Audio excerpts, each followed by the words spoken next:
A dica de hoje, na verdade, é um TBT, dá pra perceber pela data, 25 de dezembro de 2020, então era Natal, e ainda assim eu estava treinando, não tinha hora nem lugar, inclusive era meia-noite, quase meia-noite, mas enfim, não vem ao caso. Aqui foi quando eu comecei a utilizar sistemas de matrizes que tinham um anel para poder melhorar o ponto de contato e a adaptação dessa matriz na próxima.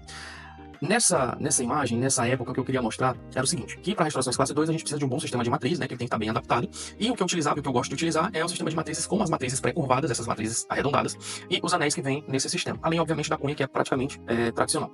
Isso no caso de extrações diretas ou em alguns casos de levantamento de margem gengival específicos, que aí eu também preciso lançar mão desse tipo de situação para levantar essa margem. E aí o que acontece? A gente segue conseguindo uma boa adaptação, dá para perceber aqui, ó, o próprio sistema de matriz, esse sistema de matriz vem com esse anel que permite o encaixe da cunha de madeira, a gente consegue uma boa adaptação, um bom vedamento, e quando a gente faz o brunimento dessa matriz, a gente consegue aí uma boa adaptação. Então, quando eu fui fazer quando eu fui fazer a parte distal, a face distal, consegui aqui um bom ponto de contato, uma boa adaptação e um bom vedamento ali na margem gengival, ali mais próximo da gengiva, onde é uma zona crítica para esse tipo de restauração. Quando eu cheguei na face mesial, que é aqui, quero que vocês notem que eu tive um problema. Então tá aqui descrito. Tive um problema na mesial, a cunha não adaptou bem. E agora? O que eu faço se essa é a cunha mais grossa? Normalmente os kits de cunha, ele vem uma cunha de uma numeração de 1 a 4, 1 a 5, onde a numeração maior é a cunha mais grossa. Nesse caso, nesse kit específico de cunha, eu estava utilizando a cunha mais grossa do kit, porém, vocês podem perceber que ficou um gap. Deixa eu desenhar para vocês. A adaptação da cunha não ficou boa o suficiente para preencher esse gap aqui, ó. Vocês conseguem perceber que se eu fizesse a minha restauração, eu ia ter um gap, não ia ter uma boa adaptação, eu ia ter um excesso nessa região e principalmente uma falha precoce dessa restauração. Então o que acontece? Como que a gente vai contornar essa situação caso aconteça com você? A gente vai lançar mão de Teflon. Então assim, é bom ter Teflon no consultório para tudo, para vedamento de parafuso de implante, para utilizar em isolamentos absolutos, utilizar como, de certa forma, uma cunha maleável para poder adaptar uma matriz, enfim, tem várias utilidades para o Teflon.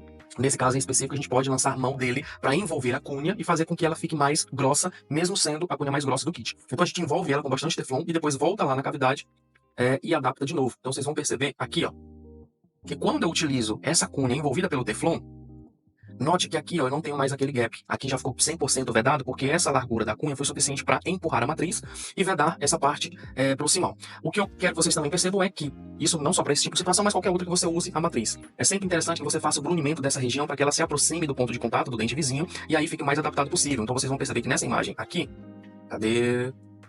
Aqui.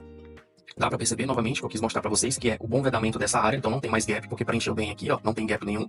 E aqui eu já fiz o brunimento, tá? Então dá pra perceber que ela tá bem justa ao dente vizinho. Então é sempre interessante que você faça o brunimento das matrizes. E aí a gente consegue esse excelente perfil, tá? E aí a gente vai e segue com a restauração. Cadê? Aqui.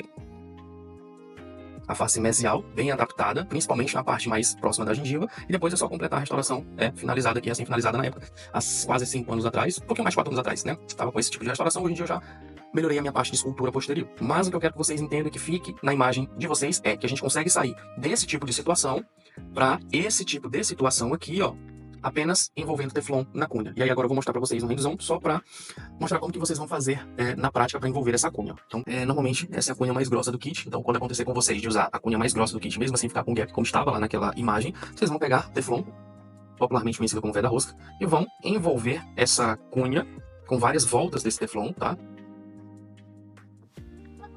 Podem envolver bem, várias voltas. E no final, cliva. E aqui vocês têm uma cunha mais personalizada, né? Uma cunha mais grossa a ponto de empurrar a matriz e vedar aquela caixa, né, mais próxima à gengiva.